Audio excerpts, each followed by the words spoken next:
हम माँ बानी, धरती माँ।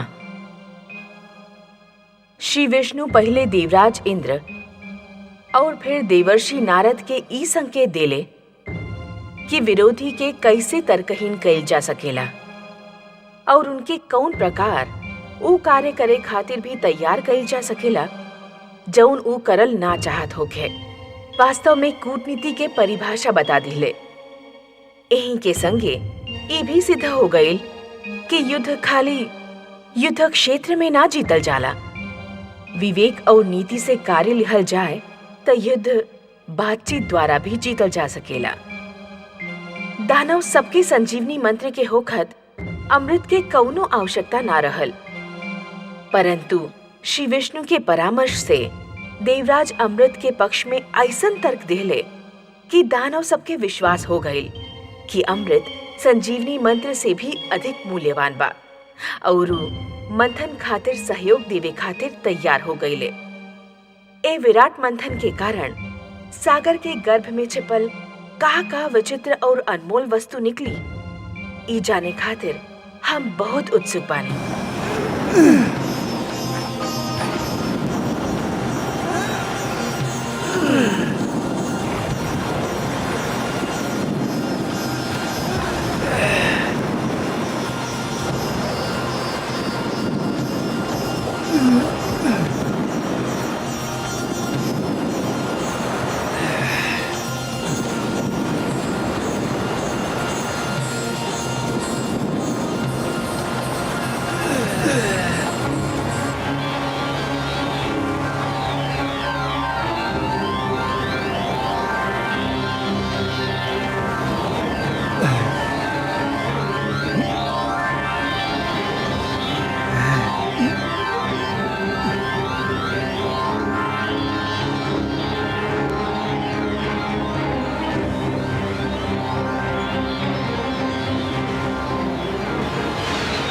ये अमृत बा। हाँ हाँ, ये अमृत बा। हाँ ये अमृत बा। हाँ हाँ हाँ हाँ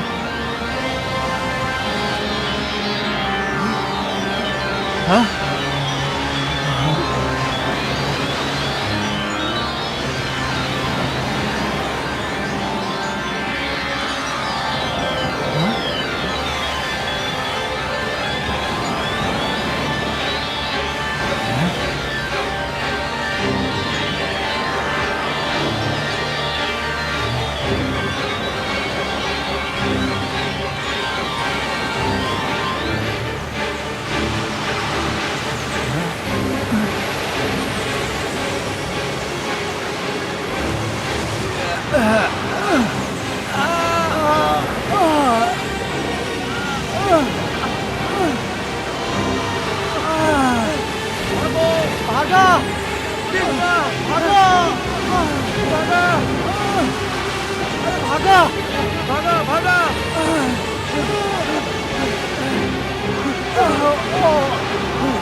गुरुदेव, सागर मंथन से अमृत के स्थान पर विष निकल आइल बा।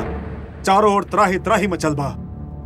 देवता तक कहत रहले कि सागर मंथन से जीवनदायक अमृत मिली, परंतु सागर तो मृत्यु बाट रहल बा गुरुदेव। यही कारण हमनी वहां से भाग गईनी। ऐसा में सागर मंथन से का लाभ? हमनी के अब सागर मंथन में भाग न ले।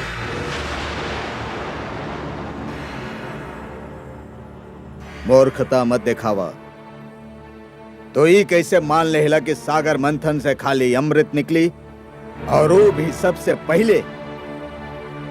मूर्ख लोग, ए मंथन से अनेक ऐसन पदार्थ, अनेक ऐसन रत्न निकली जेकर केहू कल्पना भी ना कैले होखी।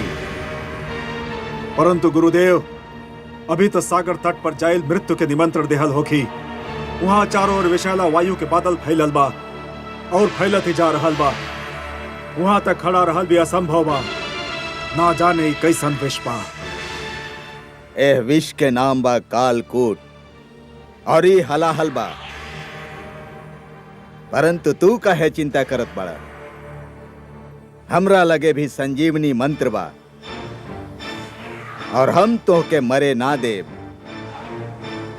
तू सब हमार आश्रम में ही ठहरा और एह विपत्ति के टले के प्रतीक्षा करा।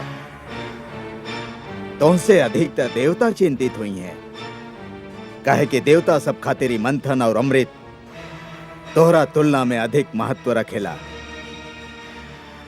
अब देखे के बा कि ऊ यह विपदा के टाले खातिर का उपाय करेले। जौन आज्ञा गुरुदेव। रक्षा करिए, रक्षा करिए।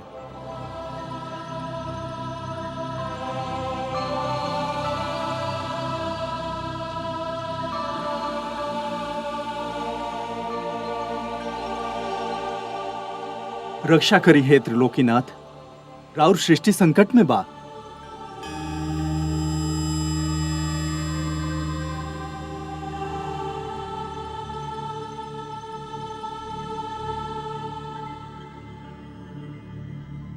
हे विश्वेश्वर, सागर मंथन से जीवनदायक अमृत के स्थान पर प्राण घातक विष निकलल बा। सृष्टि में हाहाकार मच गईल बा। हे आदि प्रजापति, हे देवगण, जीवन के अमर बनावे खातिर मृत्यु से हर पग पर टकराए के ता अवश्य पड़ेला। यही संघर्ष में तो जीवन के सौंदर्य निहित बा। जब शिशु माता के गर्भ में होखेला तो ओके हर क्षण मृत्यु से संघर्ष करे के पड़ेला। शिशु के जन्म से पूर्व माता भी जीवन और मृत्यु के यही संघर्ष के अनुभव करेले, परंतु जैसे ही शिशु के जन्म होखेला समस्त सृष्टि मुस्कुराएले।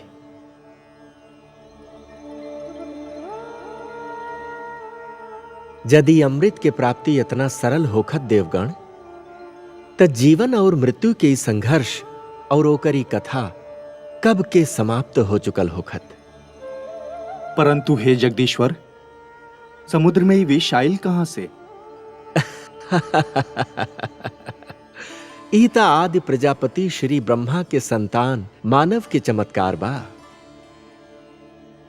उजौन वस्तु के भी अपना खातिर उपयोगी ना समझेला, ओके समुद्र के गहराई में फेंक देला। उई ना सोचेला कि जौन वस्तु ओकर खातिर हानिकारक बा उस समुद्र के प्राणी खातिर भी हानिकारक होखी। हम तो जल मनुष्य के आवश्यकता के पूर्ति हेतु बनौले रहनी।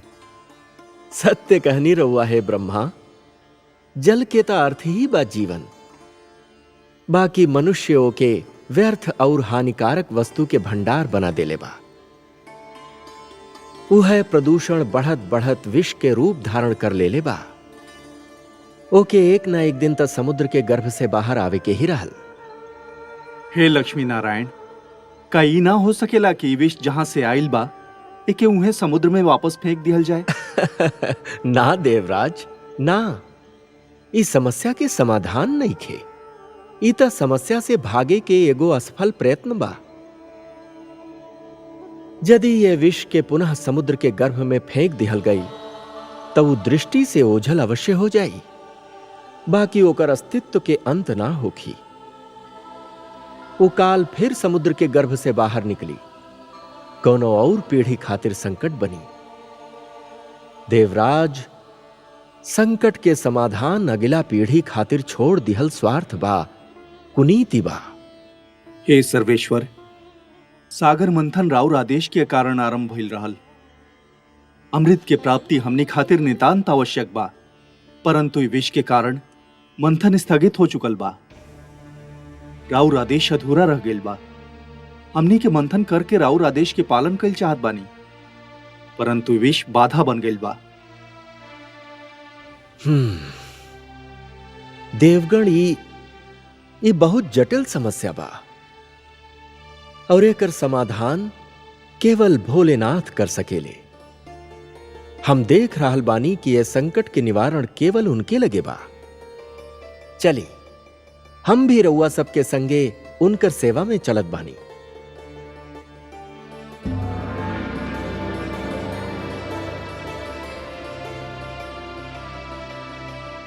महादेव की जय होगी।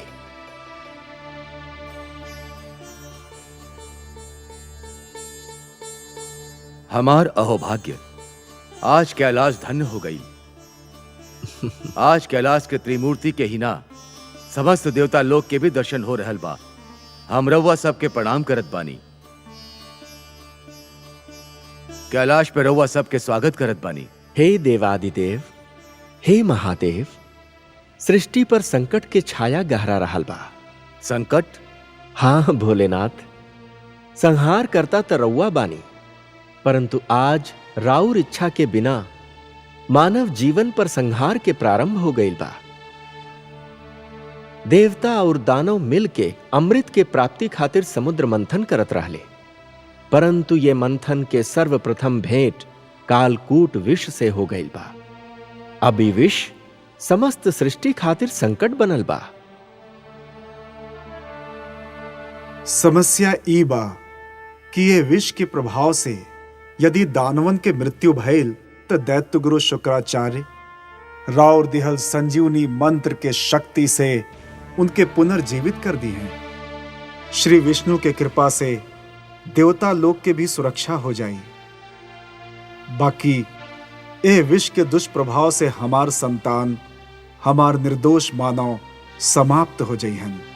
यही से हम रउआ से विनती कर रहल बानी कि हमनी के सहायता करें।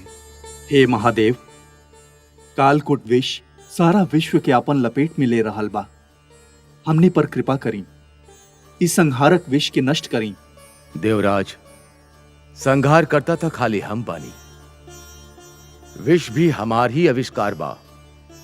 विष हमार खातिर संहार करे के शस्त्र और कोनो भी विष के नष्ट ना कल जा सकेला।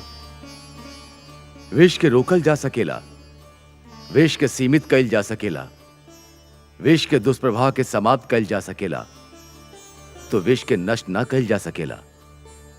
और हां देवराज, संसार में कालकूट ही एगो मात्र विष नहीं खे। विष ता कटुबाणी में भी होखेला, अश्लील विचार में भी होखेला। वाणी के विष के यदि कान में ही रोक लिहल जाए ता ओकर प्रभाव हृदय तक ना पहुंचेला, और अश्लील विचार के विष के यदि मस्तिष्क में प्रवेश ना करे दिहल जाए ता वो चरित्र के हानि ना पहुंचा सकेला। जहां अमृत होखेला वहां विष के होखल तो स्वाभाविक बा, परंतु रउआ धन्य बानी भोलेनाथ, रउआ धन्य बानी। कालकूट विष के प्रभाव तो राउर सुंदर तर्क ही कम कर दिहलस। अब शेष समस्या के समाधान भी रउए निकालब। रउआ सत्य कहनी कि विष के नष्ट त ना कइल जा सकेला, परंतु ओके रोकल अवश्य जा सकेला, और ये कार्य केवल रउए कर सकेनी देवादिदेव। हे त्रिलोकेश्वर, रउआ सब चल के हमार लगे आइल बानी। यहाँ आके रउआ हम पे कृपा कैनी। राउर आदेश के पालन करके हमके हर्ष होगी। हमके कालकूट के कहीं रोके के होखी, ओकर सीमा के निर्धारण करे के होखी। जगत के कल्याण खातिर ये कार्य हम अवश्य करब। रउआ चिंता ना करी, हम राउर संगे सागर तट पर चलत बानी।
हे महेश, हे महादेव, आज रउआ कालकूट विष के प्रभाव से सारा संसार के बचा लेहनी। रउआ के कोटि कोटि धन्यवाद। रउआ समस्त सृष्टि पर उपकार कैले बानी महादेव। आज रउआ महान त्याग और महानतम बलिदान के प्रदर्शन कैले बानी। हे भोलेनाथ, आज से रउआ नीलकंठ हो गईनी और इस समस्त संसार ए नीलकंठ के सदैव आभार मानी।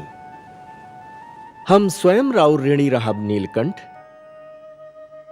काहे कि जौन लोग के रक्षा हमके करे के चाहत रहल, आज उन सब कर रक्षा रउआ कैले बानी। आज रउआ समस्त संसार की ज्ञान दे देहनी कि जौन प्रकार सूर्य बने खातिर अग्नि बने के पड़ेला और अग्नि में जले के भी पड़ेला, वही प्रकार शंकर बने खातिर विष के प्राशन भी करे के पड़ेला। और हे नीलकंठ, ए विष के रउआ कंठ तक रोक के ई भी सिद्ध कर देहनी कि विष चाहे जैसन भी होखे, ओकर प्रभाव के रोकल संभव बा। यही से हम स्वयं महाविष्णु रउआ के प्रणाम करत बानी।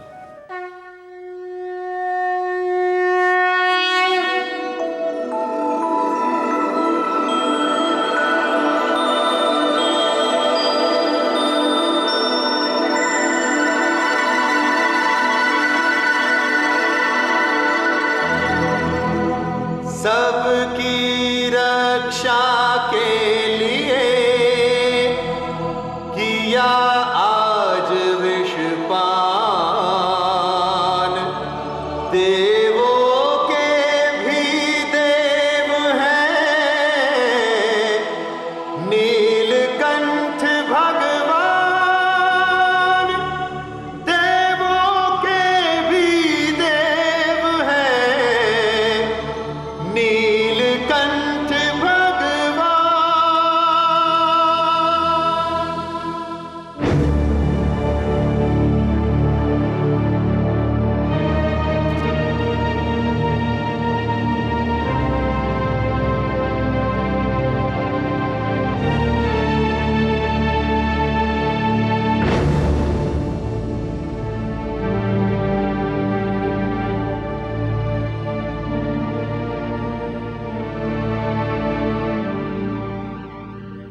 अभिवादन व दैत्य गुरु शुक्राचार्य। कालकूट के संकट टल गईल। श्री शिवशंकर कृपा कैले और ओके अपन कंठ में रोक ले। हम जानत रहनी एह संकट के निवारण खाली हमार महादेव ही कर सकेले और उहे करी हैं। जय भोलेनाथ। तो अपन शिष्य लोग के सागर तट पर चले के आज्ञा दी। रुकल सागर मंथन पुनः आरंभ होखे के बाद। अवश्य देवराज, अवश्य। रउआ चली।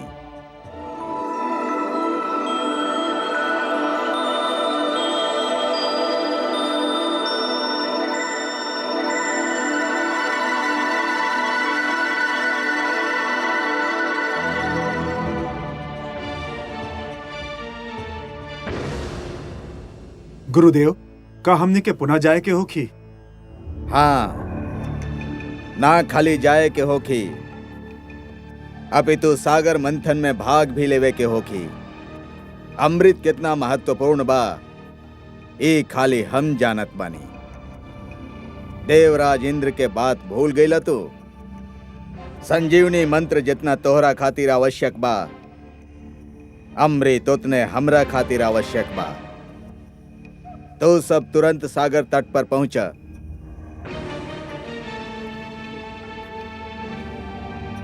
स्वर भानु, तू हमार शिष्य सबके संगे जा और हमारा आदेश के ध्यान में रख के उनकर हर क्रिया पर दृष्टि रखा। जौन आज्ञा गुरुदेव।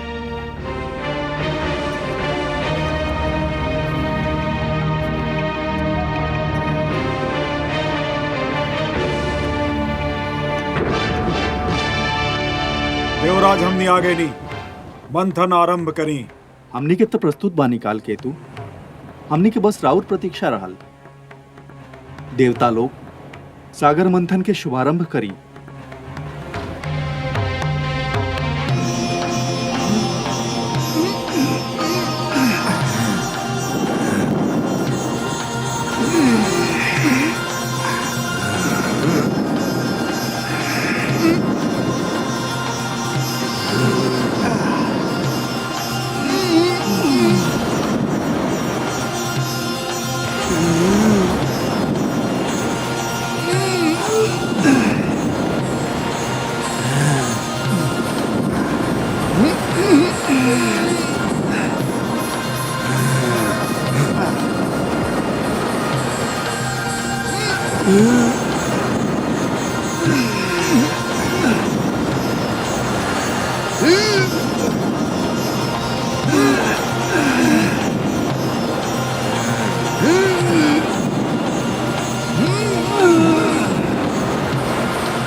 अरे ई तो एगो नारी बाड़ी।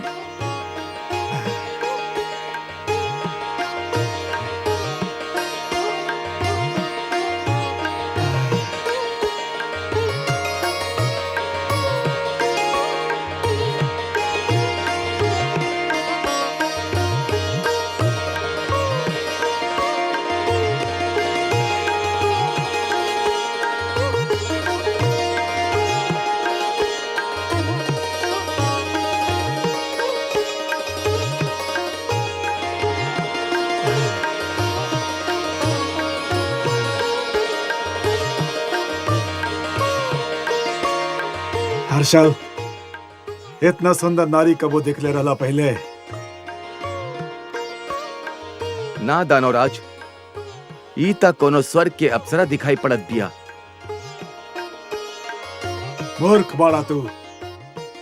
स्वर्ग के अप्सरा ते एकर पांव के धूल के समान होखिए। तनिक एकर रूप तो देखा। मुख बा की पूनम के रात्रि के चंद्रमा, आंख बा की मध के कटोरी, कपोल बा के लाल कमल के पुष्प, अधर के लालिमा उषा के लजा रहल बा, कंधा पे काला केश के घटा लहरा रहल बा, मुस्कुराले त हृदय पर बिजली गिरावेले, चलेली त पुष्प से भरल डाली लचक जाला। हर्षल, ही त हमार मन विचलित कर देहले बिया। ता फिर रउआ घोषणा कर दी महाराज कि ये सुंदरी पे खाली राउर के ही अधिकार होखी। हे सुंदर नारी पर हमार अधिकार बा देवराज। कदापि ना। काहे? निर्णय तय है भइल रहे। मंथन से जौन भी वस्तु निकली वो देवता और दानों में बराबर बराबर बांटल जाई। हाँ, यह निर्णय भइल रहल, किंतु ई वस्तु नहीं खे। प्राणी बाड़ी, नारी बाड़ी, स्त्री बाड़ी, इनकर विभाजन ना कइल जा सकेला। हम कब कहता नहीं कि एकर विभाजन कइल जाए। हम स्वयं के वही रूप में प्राप्त कइल चाहता नहीं जौन रूप में दिखाई दे रहल बिया। निर्णय बहुत सरल बा देवराज। ई सुंदरी हमके दे दा। एकर उपरांत मंथन से जौन भी चीज निकली वो तू देवतागढ़ ले लिहा। दानवराज बिल्कुल ठीक कह रहल बाड़े। ये खाली नारी और सुंदर नहीं की, देवी बाड़ी।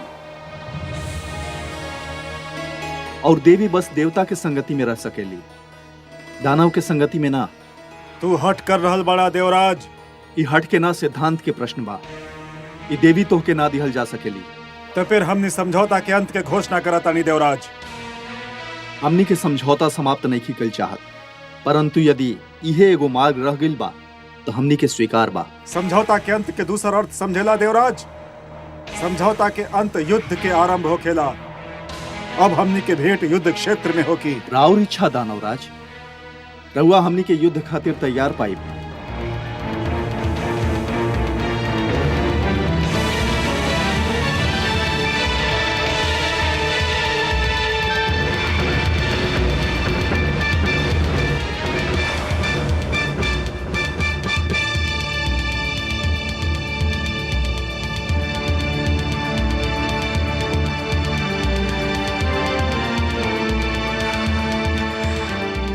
हे कमल नयन, हे पद्मनाभ, कहाँ बानी रहुआ?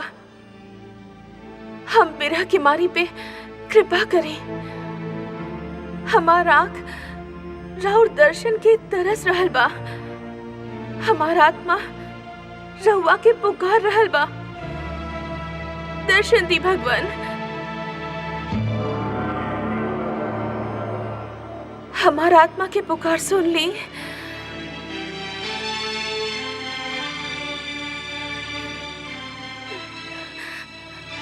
महादेवी, कमल नयन। रउआ हमके पुकारनी, हम आ गई नी रउआ लगे। कमल नयन, रउआ हमके आपन भुजा में ग्रहण करत समय कहले रहनी कि ये बार हमनी के मिलन बहुते मधुर होगी। हाँ देवी। परंतु धरती पे हमके रउआ से दूर करे की चेष्टा कइल जा रहल बा। देवता और दानव हमके रउआ से छीने खातिर तत्पर बाड़े, एक दूसरा से युद्ध करे खातिर तैयार बाड़े। हे कमल नयन, सागर से निकलत ही सबसे पहले हमके राउर ही ध्यान आयल रहल। रउआ से क्षणिक वियोग भी हमसे सहन ना होखेला। हे महादेवी, उपवन के भाग्य में बसंत के सुख सदैव ना होखेला। ओके पतझड़ के दुख भी झेले के पड़ेला। वही प्रकार जीवन में भी मिलन के आनंद सदा खातिर ना छाइल रहेले देवी। वियोग के घड़ी भी आवेला।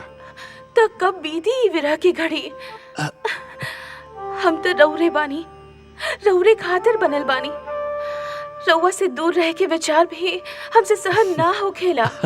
अरे महादेवी, ए बार रउआ मंथन में सागर पुत्री के रूप में जन्मल बानी। यही से रउआ धरती के नियम के अधीन बानी। हम ये नियम के तोड़ ना सकेनी देवी। धरती के सब प्राणी के भांति राउर भाग्य विधाता भी ब्रह्मा बाड़े। राउर भाग्य में का लिखल बा, इ त केवल उहे बता सकेले।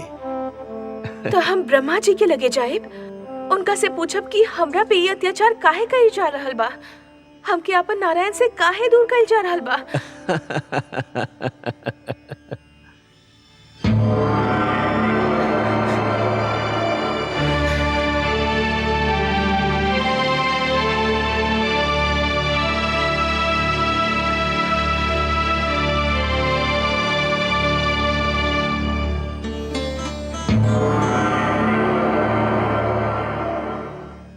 हे ब्रह्मा, हे आदि प्रजापति, हे विधाता, हमार जीवन काट के शैया बन गइल बा। विरह के अग्नि हमार तन मन के फूंक रहल बा। हे विधाता, रउआ तो जानत ही बानी, हमार मन नारायण के चरण कमाल में वास करेला। उनकर भुजा ही हमार घर बा। उनकर सुंदर मुख के निहारल हमार पूजा बा। उनका से दूर बीतल एक पल हमार खातिर युग के समान बा। फिर हमके उनका से दूर काहे कइल जा रहल बा? सागर तट पे हमार खातिर युद्ध के घोषणा कर दिहल गइल बा। रउआ खातिर युद्ध के घोषणा? हाँ विधाता, हमार खातिर युद्ध घोषित कइल गइल बा। देवता और दानव हमार खातिर झगड़ रहल बाड़े। देवता चाहत बाड़े कि हम उनकर संगति में रही और दानव सबके इच्छा बा कि हम उनकर संपत्ति बन जाई। हे विधाता, रउआ हमार भाग्य में का लिख देनी जौन ई अत्याचार हम पे हो रहल बा। हे देवी, अवश्य ही अत्याचार बा, परंतु हम रउए खातिर ही ना, हर नारी खातिर एगो नियम बनौले बानी। वो नियम ई बा कि नारी पर ओकर इच्छा जनले बिना केहू अपन अधिकार ना जमा सकेला। बाकी वो जमा रहल बाड़े अधिकार। वो भ्रम में बाड़न, वो हमार नियम के तोड़ रहल बाड़न। हम ऐसा ना होके दे। चली, हम रउआ संगे चलतानी, उनकर भ्रम दूर करतानी।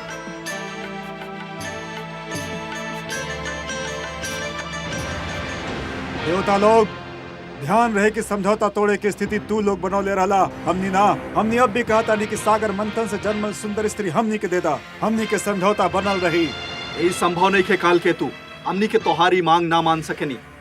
एकरा खातिर यदि युद्ध होखत बा तो हमनी के कोनो चिंता नहीं के। आक्रमण! चला वीर लोग, आक्रमण करा! आक्रमण!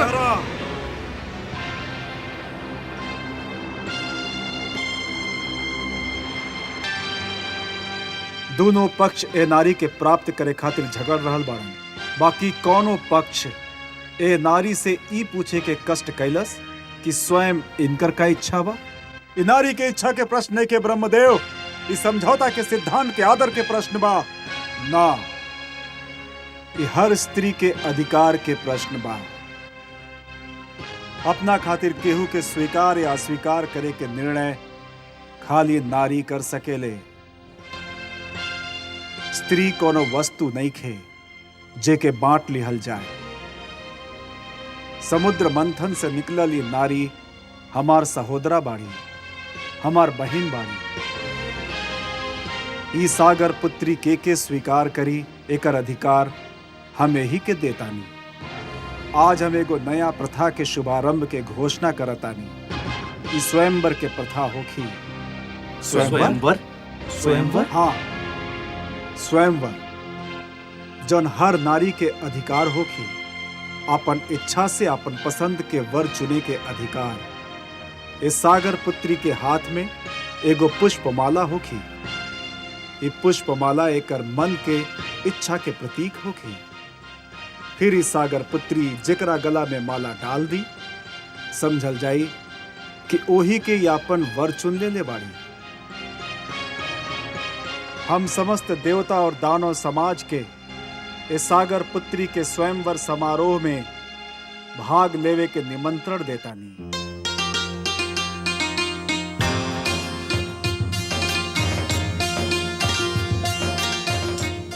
हर्षल, हम व्याकुल हो रहल बानी। काहे दानवराज? ना जाने चंद्रमुखी ई मृगनयनी के चुनी। रउए के ही चुनी दानवराज।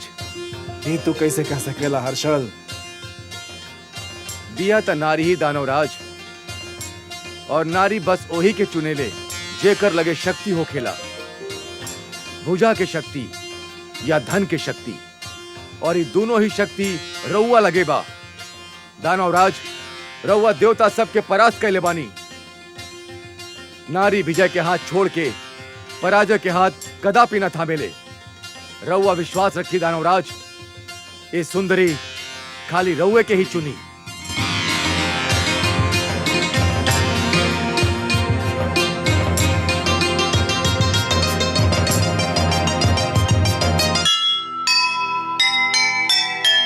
बात स्वयंवर की सुनी, दानव हुए अधीर। जिसको चुन ले सुंदरी, परम धन्य वह वीर। दिव्य स्वयंवर की प्रथा भूल गया संसार। जिसने नारी को दिया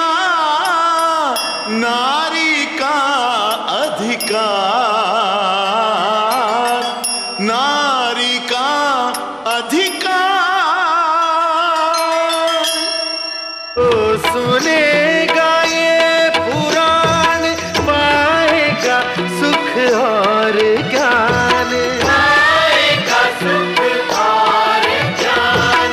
कर्म को ही धर्म जान, प्रेम की तू छेड़तान, प्रेम की तू छेड़तान।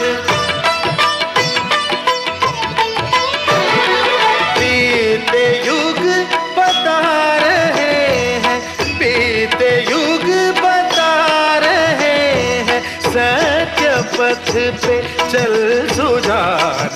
विष्णु पुराण